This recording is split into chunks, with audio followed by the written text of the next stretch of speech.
everything. Something about your love. Something about your love changes everything. Changes everything. Something about your love. Something about your love changes everything. Changes everything. Something about your love. Something about your love changes everything. Changes everything. Something about your love. Something about your love changes everything. You turn my morning into dancing. You turn my morning into dancing. You turn my morning into dancing. You turn my morning into dancing. 'Cause your love changes everything. Your love changes everything. You turn my morning into dancing. You turn my morning into dancing. You turn my morning into dancing. 'Cause your love changes everything. Your love changes everything. Oh, there's something about your love. Something about your love changes everything in my body. Oh, something about your love. Something about your love changes everything. It changes everything. Something about your love. Something about your love changes everything. It changes everything. Something about your love. Something about your love changes everything. Changes everything. Something about your love. Something about your love changes everything. Something about your love. Something about your love changes everything. Changes everything. Something about your love. Something about your love changes everything. Changes everything. Something about your love. Something about your love changes everything.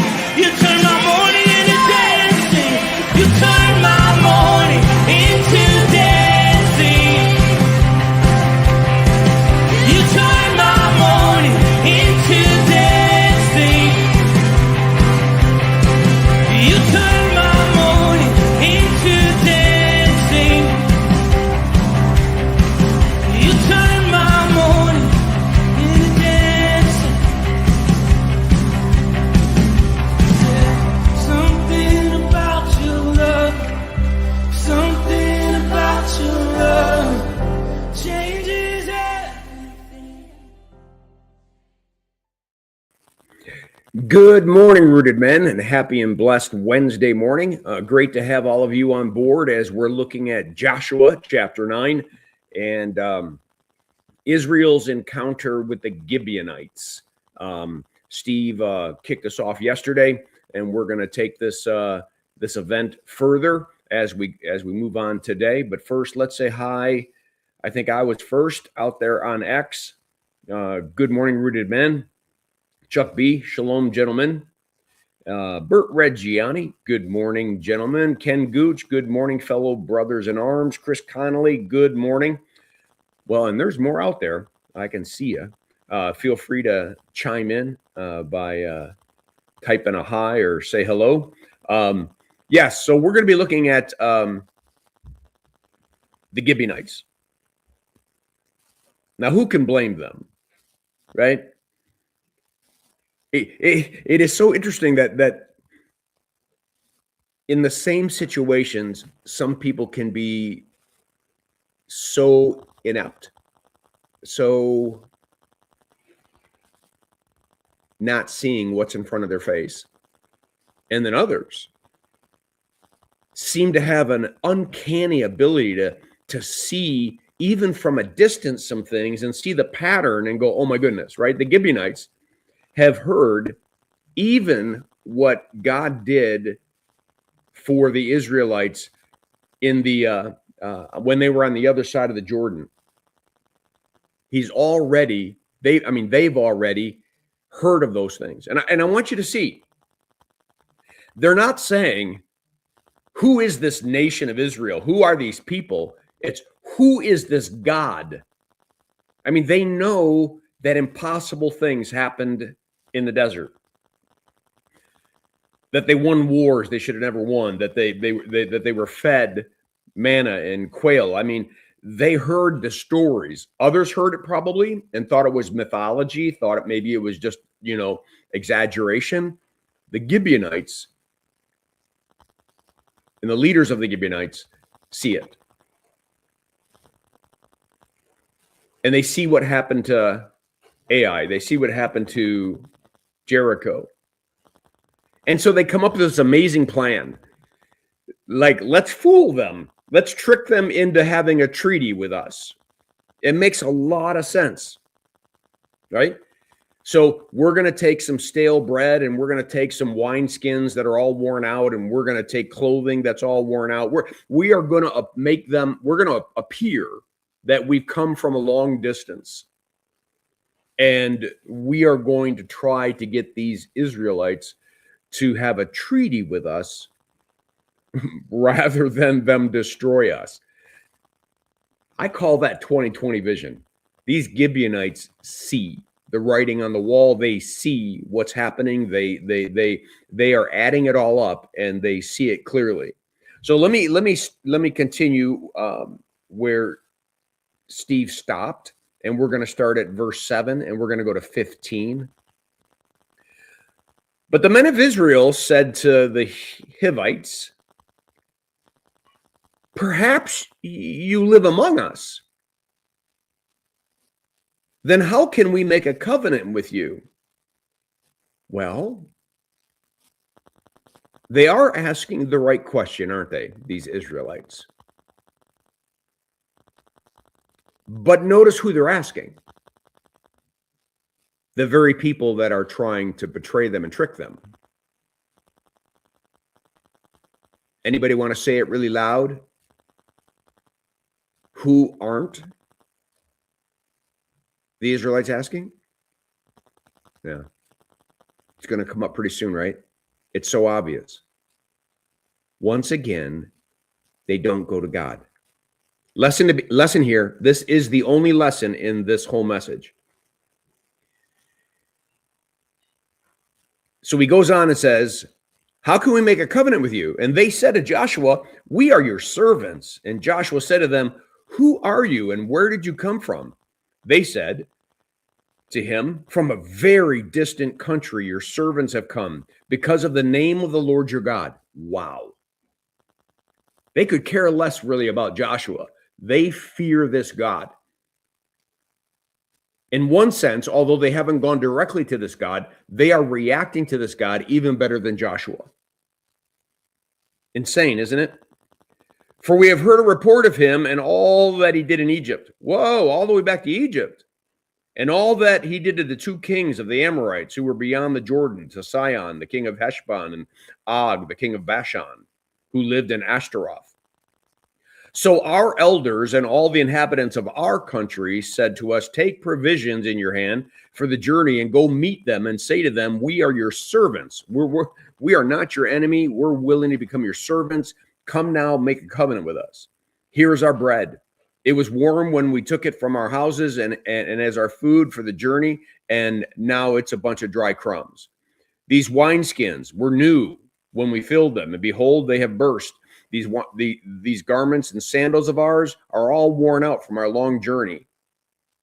So some of the Israelites took some of their provision, but did not ask counsel from the Lord, made peace with them, and he made a covenant with them to let them live. And the leaders of the congregation swore to them without going to God. You say, who does that? Who in the world does that? Well, I know this unnamed pastor who God has gifted with some wisdom, and God has gifted with the ability to pierce into pretty difficult situations and bring them to solution, bring an answer. You might say that people rely on him to fix things. He just sees. And so he does have a gift, but oftentimes this pastor just jumps right into fixing and doesn't stop to say, hey, God, what do you think should be done? Should I even get involved in this? What is your will? Like, why would this pastor have to do that when he's got the gift? Joshua has a gift. He's got a gift of victory. Wherever he puts his feet, he's going to win.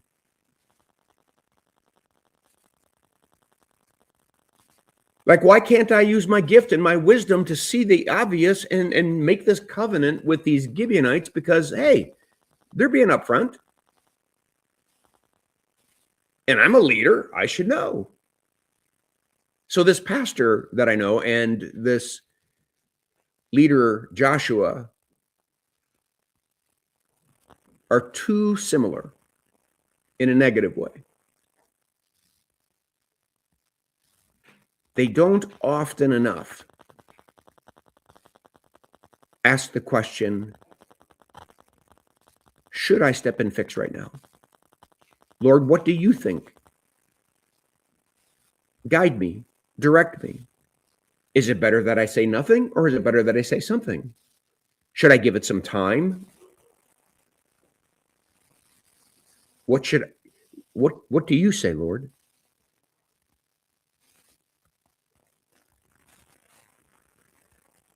And I know that probably you guys have never done anything like what Joshua has done or what this pastor friend of mine does, but